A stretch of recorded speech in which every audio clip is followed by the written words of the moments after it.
ngày đi miền rừng môi khô chặt khang mong hay có trong chai lấy đào bông phổ ở trong ấy bông phổ từ ở kia chụp đường được nhom tề nực hơi đo đường nắng pe ná khô chặt pe nằng và xin chỉ bông phổ man phơ kho và học hộp á tiêm bài tràn tới bộ thea bài tàn tích hộp cột tề một mộng đăng á cho bài na hành lụi cả đôi kia đây phơ hơi nhắm chen chọc chất chít vào tận tại một đồn ngày đi mặt phơ kho và học itami tai là biệt phơ ban mau bị bò ni ra kêu xăm call bao nhiêu miền và học bà sách đã trend đấy và lái đã trap venแต่มา apply បានហើយយកមកដល់យើង hand វាជាជ្រុងក៏បានបិឆិតក៏បានដែរតាមការចូលចិត្តធ្វើខបើយើងមានត្រាប់ម៉ាឡេចង់ឲ្យពណ៌ទឹកក្រហមដាក់4ផ្លែឬមួយក៏2ផ្លែដូចខ្ញុំក៏បានដែរតាមការចូលចិត្តឲ្យខ្ទឹមក្រហមខ្ទឹមស1មើមបកសបកអស់ពាក់កណ្ដាលទៀតទុកសបកតិចខ្ញុំធ្វើត្រីដៃ2ក្បាលរៀងទូចដែរអញ្ចឹងដាក់ម្ទេសផ្លោកចំនួន4ផ្លែមុននឹងយកមកហាន់យើងលាងទឹកលាងឲ្យស្អាតបងប្អូនម្ទេសហឹរដាក់បានតាមការចូលចិត្តត្រីណៃបងប្អូនយកចតុងមកធ្វើ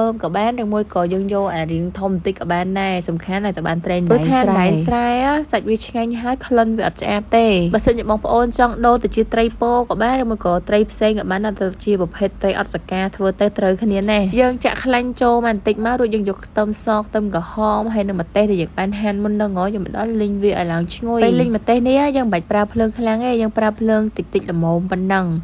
លីងតាមតំណើទៅដើម្បីឲ្យខ្ទឹមរបស់យើងឆ្អិនល្អហើយម្ទេសអីក៏វាឆ្អិនល្អដែរខ្លះនៅពេលដែលយើងបានឃើញហើយធ្វើឲ្យយើងសម័យដល់អនុស្សាវរីយ៍ជាច្រើនដូចជាធ្លាប់ញ៉ាំជាមួយគ្រួសារមិត្តភ័ក្តិឬមួយក៏សាច់ញាតិគ្រាន់តែឮឈ្មោះធ្វើឲ្យយើងនឹកដល់ខ្ទឹមហើយនឹងម្ទេសរបស់យើងលីងបានក្លិនឈ្ងុយល្អអញ្ចឹងយើងក៏ស្រង់វាមកកុំឲ្យដល់ខ្លាញ់សម្រាប់យកតែកាកទៅបានតែបន្ទាប់មកយើងបុកវាឲ្យបែកម៉ត់ចូលគ្នា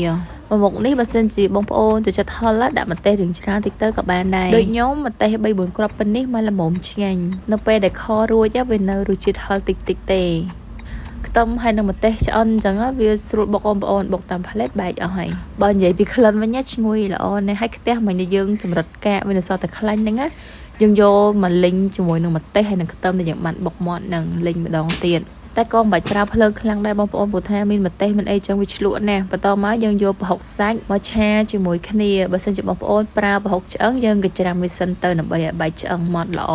តែបើខ្ញុំបងប្អូនឯងប្រើប្រហុកសាច់ចេះឆាវាតែបន្តិចហ្នឹងវាឲ្យលួយសាច់ចេញអស់ហើយចឹងបើហត់ក៏ច្រាំក៏បានដែរកុំឲ្យពិបាកប្រឡាក់ក្បិតប្រឡាក់ជ្រុញច្រើនបន្តមកយើងក៏ដាក់ស្ករត្នោតវិញយើងដាក់តែកន្លះស្ព្រាបាយបានហើយកុំឲ្យខហ្នឹងវាមានរសជាតិផ្អែមយើងគ្រាន់តែលួចរសជាតិផ្អែមតិចទៅបានដែរបងប្អូនខប្រហុកនេះប្រៃជាងផ្អែមមិនឆ្ងាញ់ឆាគ្រឿងបានឈ្ងុយល្អហើយយើងក៏ចាក់ត្រីដែងចូលមកត្រីដែងយើងឆាជាមួយនឹងគ្រឿងហ្នឹងឲ្យវាឡើងស្រស់ទឹកសិនណាបងប្អូនបានធ្វើឲ្យខរបស់យើងអត់ឆ្អាបបើកម្ដៅភ្លើងក៏យើងមិនបាច់បង្ខំវាឲ្យវាឆ្អិនតាមតំណើទៅបានវាឈ្ងុយការពារកុំឲ្យខ្លោចនៅពេលដែលត្រីរៀងសពបន្តិចហើយវានឹងដាច់ទឹកយើងក៏ចាក់ទឹកជាចូលមកបន្តិចមកសម្រាប់បរិមាណខនេះយើងអត់ប្រើទឹកច្រើនទេយើងលៃធ្វើមិនឲ្យពេលដែលរងាស់ត្រីដែងផុយទៅវានៅទឹករៀងប៉ែហើយយើងប្រើពេលរងាស់រៀងយូរតិចបងប្អូនពី7ទៅ10នាទីនៅពេលដែលវាចូលជាតិចូលក្លិនល្អហើយចាំយើងបង់ត្រប់វែងហើយនឹងម្ទេសផ្លោកចូលបន្លែមួយទៀតមានផ្សិតច្បងប៉ុន្តែខ្ញុំរកទេបានទេបងប្អូនឯងព្រោះថារៀងល្ងាចដែរហើយគេអស់ដល់ពេលអញ្ចឹងដាក់បានតែ2មុខគោច្បល់បន្លែឲ្យសព្វជាមួយនឹងទឹកខរបស់យើងរួចបិទគម្របទុកចោលសិនត្រប់វែងឆាប់ឆ្អិនទេយើងងាស់តែ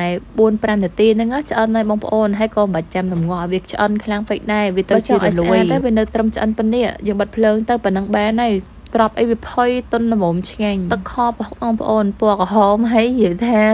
ក្លិនឡើងឈ្ងុយបាននិយាយតាំងពីដើមវីដេអូថាបើសិនជាបងប្អូនមិនចង់ស្ដាយក្រោយដាំបាយឲ្យច្រើនទៅព្រោះថាមុខនេះចោះបាយណារសជាតិយ៉ាងប្រៃទឹកខ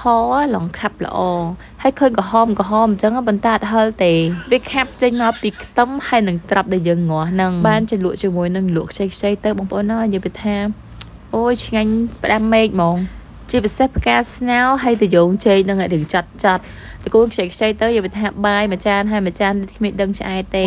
ខម៉ាំថាឆ្ងាញ់ញ៉ៃតែបើសិនជាបងប្អូនបានសាកធ្វើខប្រហុកមុខនេះទៀតបើដឹងថារសជាតិអត់ចាញ់គ្នាទេញ៉ាំបាយមួយម៉ាត់ហើយមួយម៉ាត់ទៀតជាមួយនឹងលក់ខ្ចីមានច្រើនមុខប៉ះខែនឹងខែភ្លៀងផងត្រួយខ្ចីដុះមកឡើងរហូតត្រីដែងមានខ្លាញ់តិចជាមួយនឹងទឹកខរៀងខាប់បាយបើយករៀងស្រួយចឹងទៅនិយាយពីថាជាតិរសជាតិដែរបងប្អូនមុខនេះបានខ្ចប់យកទៅញ៉ាំផ្លូវឆ្ងាយដូចជាវាស្រែឬមួយក៏ទៅចកាទៅអីមិនដឹងជាត្រូវរសជាតិយ៉ាងណាទេព្រោះថាអាកាសធាតុនៅស្រែនៅចកាវាមានខ្យល់មានអីចឹងបងប្អូនដាក់ជាមួយនឹងគ្រឿងប្រហុកមានលក់ខ្ចីចឹងទៅបើមិនឆ្ងាញ់ទៀតមិនបាច់និយាយហ្មងអញ្ចឹងមិនថាខប្រហុកនេះបើសិនបងប្អូនចូលចិត្ត